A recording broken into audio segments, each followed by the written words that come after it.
Well, hey there, this is Miriam Schulman, host of the Inspiration Place podcast, and you're listening to episode number 25. Today, we're talking all about how art can heal. So for that, stay tuned. It's the Inspiration Place podcast with artist Miriam Schulman. Welcome to the Inspiration Place podcast, an art world insider podcast for artists by an artist, where each week we go behind the scenes to uncover the perspiration and inspiration behind the art. And now, your host, Miriam Schulman. Well, hey there, this is Miriam Schulman. I'm so excited for today's episode. We have a great guest today, and we're going to be talking all about how art heals. But before we get there, I wanted to let you know that I'm having a little giveaway for you. And here's how it works. I would love if you left a sincere 5-star review on Apple Podcasts or iTunes. If you take a screenshot of that review and send it to me in a direct message or tag @SchulmanArt on Instagram, you'll be entered to win your very own Inspiration Place apron, which is perfect for crafting, creating, or cooking. The contest ends February 12th. So I hope you'll enter and good luck. And now back to today's show. Today I've invited a guest expert who interprets drawings to help people understand their personalities and overcome their blocks. I'm so interested in this topic because I've noticed that my own students' personalities are also manifested in their art. If they paint very tightly, it's usually because they're uptight about something. So I'm real excited to dive into this topic and learn more. In this episode, you'll discover what you can learn about yourself through art, how drawing can heal mental health issues. Today's guest interprets drawings to help her clients form a healthier relationship with themselves and, in turn, a healthier relationship with others. She believes art makes thoughts and emotions more perceptible so we can actually see our subconscious and understand what keeps us stuck in order to make shifts in our lives. Our guest works with many daughters of Holocaust survivors who suffer from intergenerational PTSD. Please welcome to the Inspiration Place, Susan Greif. Welcome, Hi. Susan. Hi, Miriam. I'm so glad you're here. Thank you so much for joining me today. Thank you for having me. This is pretty exciting. I'm glad to be here. So I heard Susan speak at a speaker salon, and I was so inspired by your message and also by your work with Holocaust. So it's not Holocaust survivors, it's children of Holocaust survivors. Is that right? That's correct. Yeah, I think children of Holocaust survivors suffer from intergenerational post-traumatic stress disorder. And we are learning a lot about the idea of epigenetics and how the trauma from parents who were in war or who had major issues in their childhood, in their lifetime, and they possess their gene actually changes a bit and is passed on to the next generation. That's amazing, because I was just saying to my husband last night, I have this new friend. I'm Jewish and so is she. And we're talking about our mothers. And she was saying how her mother's so histrionic. I said, yeah, my mom is too. And so after we hung up, I said to me, my husband was like, exactly what you're talking about. It's like, I wonder how much as a people we have this like shared passed on anxiety of the horrors of what happened to our people in the Holocaust. So could you explain a little bit more what intergenerational PTSD, well, let's give a definition of that also for people who may not be familiar what PTSD is, and then explain a little bit more how that might manifest itself. So PTSD is post-traumatic stress disorder, and it's actually what it says. It's a post-trauma. You have a certain trauma that is created around you and how you deal with it. And if you don't take care of this trauma, if you don't face the trauma, it manifests into anxiety, depression, feeling paralyzed, feeling panicked. And there's pain that goes along with it, and emotional and physical pain. Yes, I am a child of Holocaust survivors, so I understand that And when my parents were in the war, as much as many other, it's not just, children of Holocaust survivors. There are a lot of, children of veterans, children of, 9/11 survivors or whatever, Right. the Boston bombing, or even the children of Syria right now, what everybody's going through, their parents are in a state of arousal. They become stressed when we used to believe that our DNA was constant, that there was no fixed. shift, right? Right. Okay. And now we learn that it's really, there's receptor cells under our skin, and it senses what's going on in our surroundings, and it sends messages to our brain and our DNA to become alert. And then your cortisol level goes up, your whole autonomous nervous system, your sympathetic nervous system goes out of whack. It's in a constant fear mode. You're constantly, on high alert. You're constantly in fight-flight mode. You're constantly nervous. So you don't get that calmness anymore. You don't get, in life, we have the sympathetic and the parasympathetic nervous system, and they are to create a homeostasis in our body. So when we're hot, our body sweats to cool down. When we're freezing, we shiver to warm up. So, and when we're in sympathetic nervous system, we're nervous and we're anxious and scared, we tighten our muscles. Our digestion system is off track. But if we're in parasympathetic, it calms us down. It's more of a rest and digest state where we're calmer. So our body needs to be in homeostasis state. Okay, so let me back you up a little. So if somebody's parent somebody experienced like severe stress, yes, they are always in the state where they're expecting that an attack again, whether the attack was war, a rape, something. Anything, right. Okay, and then what you're saying is that researchers have found that our DNA can mutate, and it kind of like, now I think I've heard this term that it's like a shared memory that you have. Is that right? It's there's the memory cells, but what it is really just changing your genotype. So now what happens is the next generation, what their cortisol level lowers, so they don't know how to deal with stress.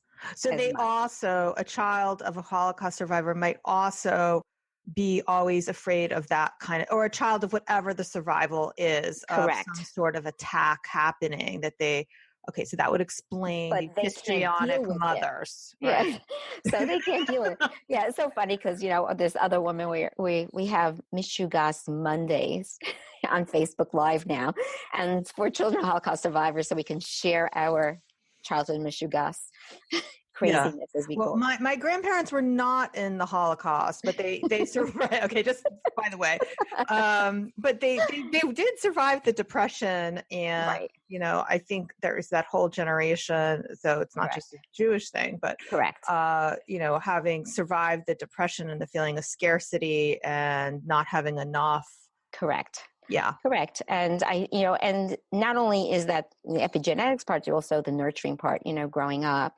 And also in the womb, there's that, like you said, there's the cells, the memory cells, and how our mothers are acting during the time they're pregnant and feeling during the time. So all of this. It's all our fault. Well, thank God for, thank God for mothers. We give our children, material to share with their therapists. Right, to keep the whole therapy industry employed. So let's bring this back to art. So when you work with children of Holocaust survivors, what would be the first thing you do with them in a session? We talk about their childhood, of course, and are you a trained therapist? I am not a trained licensed therapist. I am not that. I certified in the creative arts therapies. Okay. I study biology and psychology. I've studied all forms of arts.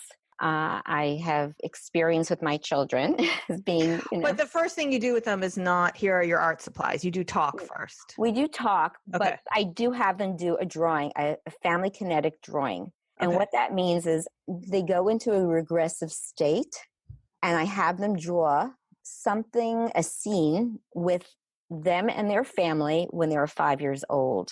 They say our first memories at 5. So everybody in the family needs to be in this drawing and doing something. So there are many things that come up. Now, do you say, here are the crayons, or do you put out a bunch of art supplies and let them choose? How does that work? I offer them supplies like markers, colored pencils, and markers, and I allow them to choose. And it starts with the art medium, how they choose their art medium. If they choose a marker, perhaps they're more confident. If they choose crayons, they might feel more regressive or childlike. And if they choose pencils, it's about needing to be in control because they can always erase and do it just right. Yes.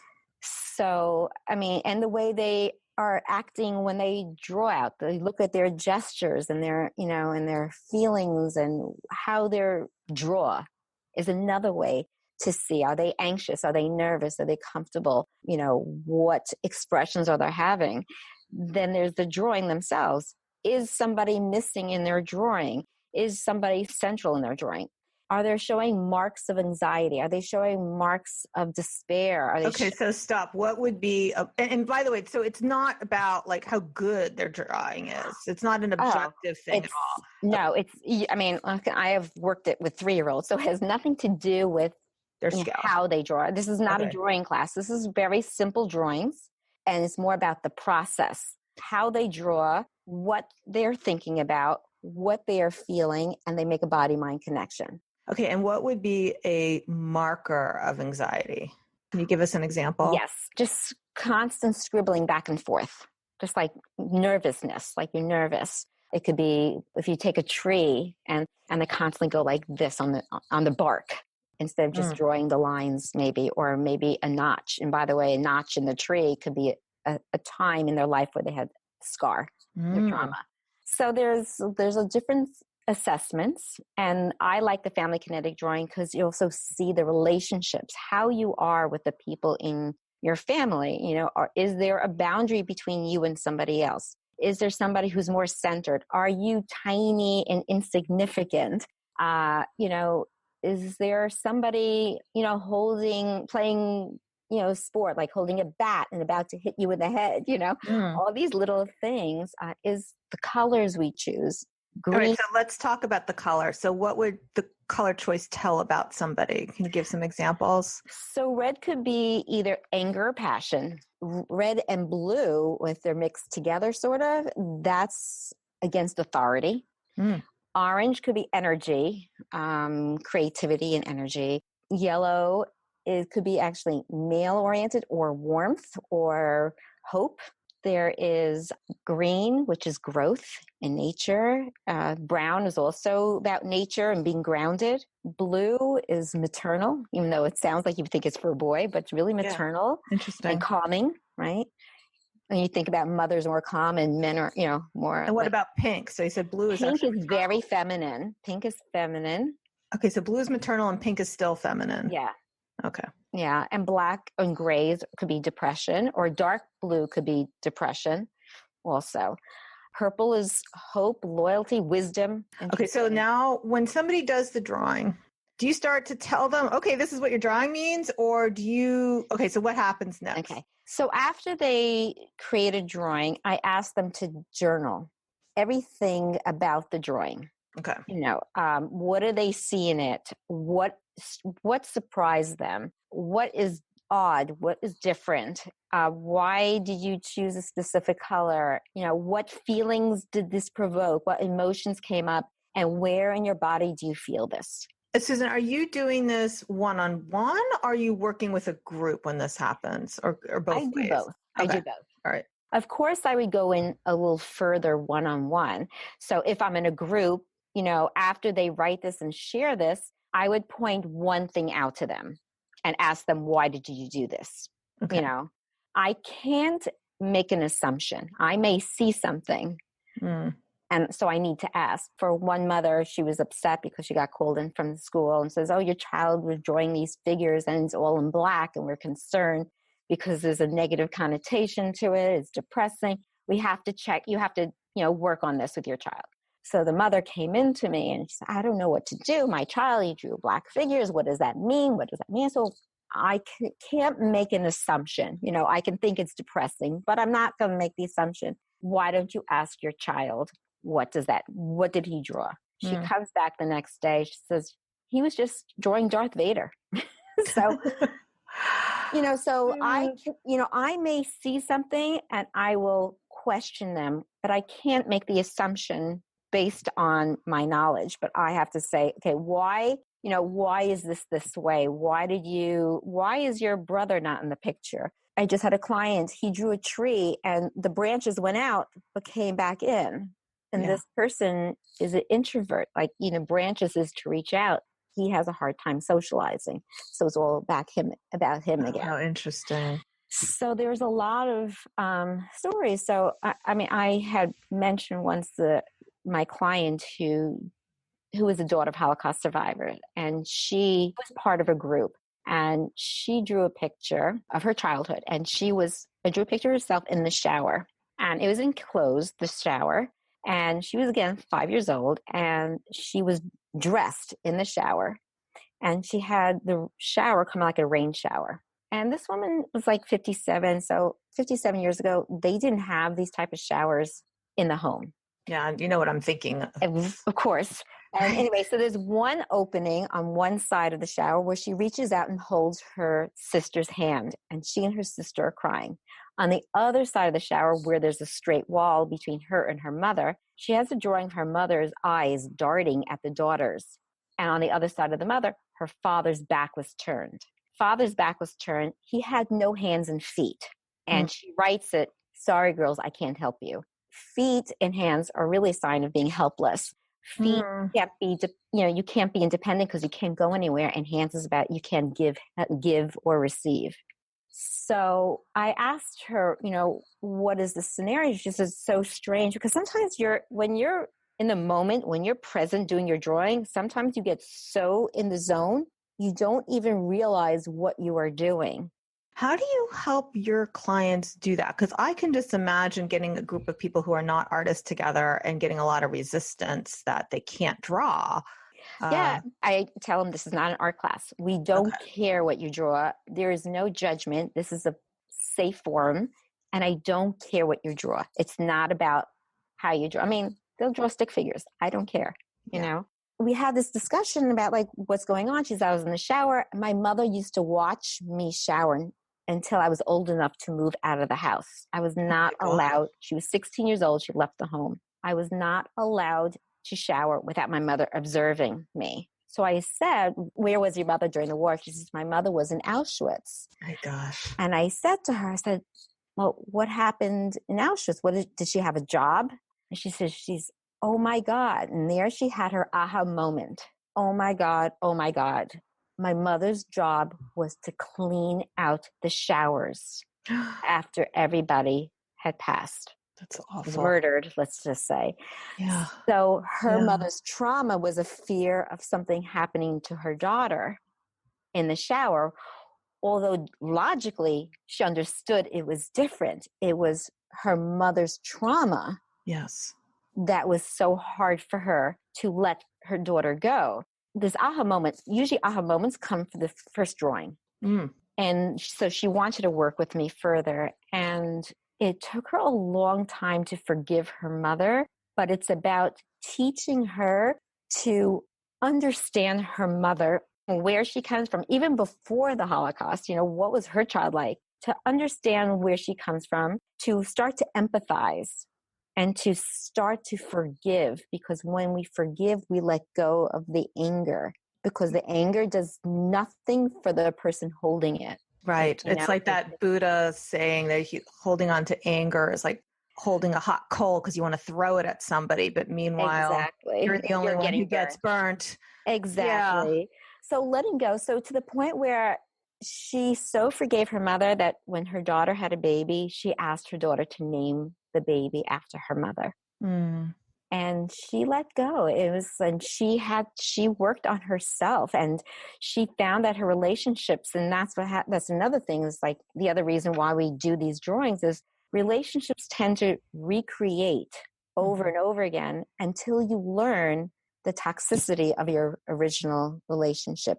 And then you learn what lesson does everybody bring to you. And when you realize, wow, oh my God, I'm repeating the same thing over and over again with you seek out the same people because you're trying to fix that first relationship. And it's like you mentally you have to have closure on it Yes. before you can move on. Right. So even when somebody comes to me, is like, oh, my relationships have been horrible. I said, my boyfriend, terrible. I said, you know what? Stop looking at it as like, oh my God, he was a terrible boyfriend. Look at this. What lessons did he teach you? What are the lessons that he taught you? And then use the good, like, wow, he was my teacher, rather than, oh, I'm angry at him. It's like, he's my teacher and I'm learned my lesson and now I can go forward and realize if he abused me, I don't have to be abused. I can, I'm worthy, Yes. And not to pick the same people again. Yeah. And become aware. And that's the whole idea of the drawing, is to become aware. Where are you holding your trauma? How are you reacting? Who in your life is difficult for you? Another woman, for instance, she was complaining, she lost her parents and she lost her husband years ago. And she says she's lost her friendships and her kids don't speak to her. And so she feels very invisible. So when I asked her to do her drawing of her family, it was just, she was the only child. She drew a picture of her parents. And she says, you know what? I don't see me. I don't see me. I said, well, if you're not visible to yourself, how can you be visible to others? So we went through the process of empowering herself and seeing the beauty in every day. And now she's like part of the welcoming committee for a certain art museum that is her favorite. So, and people are praising her and she's being seen. And so, Susan, after the initial drawing, is the rest of the therapy talk therapy, or do you return to drawing again to see how the patterns change? We do return. A lot of it is talk. We also talk about maybe movement. A lot of it is journaling. When people come to me, it's not just, I'm not a talk therapist where people can come and they can lie and they can omit and they can vent about the same thing. And, I don't sit there and I nod and wait for you to come up with your own solution. I don't do that. It's more like a life coaching as well. Okay. So we discuss things there. Every new client gets a journal. And we come up with questions for them to journal about, like things that come up in our talk. This is what I want you to journal about. Why are you doing this? What's going on for you? How does it making you feel? So, and also they have a gratitude journal every day. They have to write a gratitude to acknowledge. And I'm not just saying I'm grateful for my children. It's more like, I am grateful that, my husband sent me a text saying he loves me. I am grateful that I was able to find this one thing that I was looking for forever. Just being grateful and being aware of little things that come into our life. I was taught to not only be grateful every day to, I believe in God, to God. Anybody else can use the divine, the universe, whatever it is. I am grateful for God, for everything God gives me. I am also grateful for God for everything he chose not to give me because it wasn't meant to be. The gift of not getting what you want. Right, because there's a reason for it. Right. There's that divine intervention that I believe in. One thing I loved in your talk that I would love to share with our audience is that you said that when somebody goes to a talk therapist, that they can omit things or leave things out, but the drawings never lie. Correct. And actually, I guess there was a lot of laughter in the audience when I said that. I think everybody was able to relate. Oh, yeah, because we've all lied to our therapist. Exactly. Lied, so I know the story. I know the story. But we're like the perfect heroes and everyone else is the bad guy.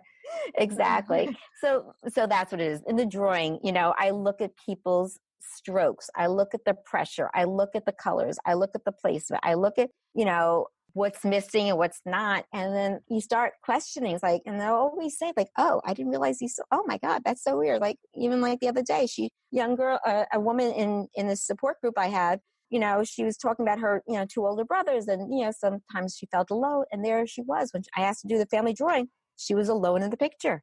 That was all. Another person draws themselves only and turns out that person is a narcissist. I have no idea what anybody else is doing.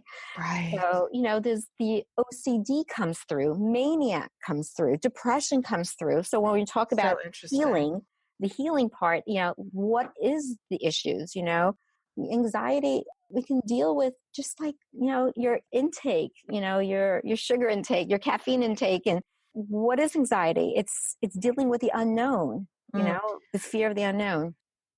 So it's about letting go and keeping in and keeping that balance of loving yourself, as well as loving others. Women, we grew up to nurture, to give. I mean, first thing we have is those dolls, and we feed the babies, and we like comb their hairs, and we take care of them, and we learn to always give and give and give.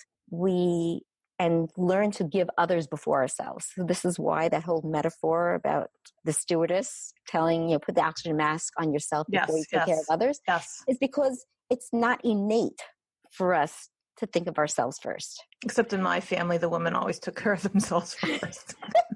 I said it's not innate, but there must be reason. But in other words, it's kind of like, what? We need to, so when I have my clients write their to-do lists, it's not just about what you have to do, but also incorporate what you want to do to create balance in your week. That's awesome. Susan, I am so happy that you spent this time with us today. We're so grateful much. And it was so inspiring. Is there anything else you want to add before we call this episode complete? No, I mean, I would love for people to reach out at artmenshearts@gmail.com and ask me any questions. I do offer workshops, whether, for corporations or your own workshops. If anybody wants to create one, I'd be happy to do one. That's great. We'll make sure that your website is included in the show notes. Thank you so much for inviting me. This has been such a pleasure. I'm glad you enjoyed yourself. Thank you. Okay, so I hope you found that conversation as inspiring as I did. If you like the show, please tell a friend or leave a 5-star review on Apple Podcasts, as it helps this podcast get the word out. All right, guys, thank you so much for being with me here today. I will see you next week. Same time, same place. Make it a great one. Thank you for listening to the Inspiration Place podcast. Connect with us on Facebook at facebook.com/SchulmanArt, on Instagram @SchulmanArt, and of course on SchulmanArt.com. Hey, if you enjoy this podcast, you have to check out the Inspired Insiders Club. It's my monthly membership program where you get weekly inspiration from me. Every week, I share with you techniques that I use in my own art for drawing and painting in both watercolor and mixed media. Plus, you'll get a weekly idea video so that you never run out of ideas for how to make the art your own in your own style. If you're feeling stuck in your art and your goal for 2019 is to unleash greater creativity or to spend more time painting, but you need a little help creating that habit, then the Inspired Insiders Club will help you get there. Come join me over at schulmanart.com. That's Schulman with a C. schulmanart.com/join. I'd love to have you join me in the Inspired Insiders Club. See you there.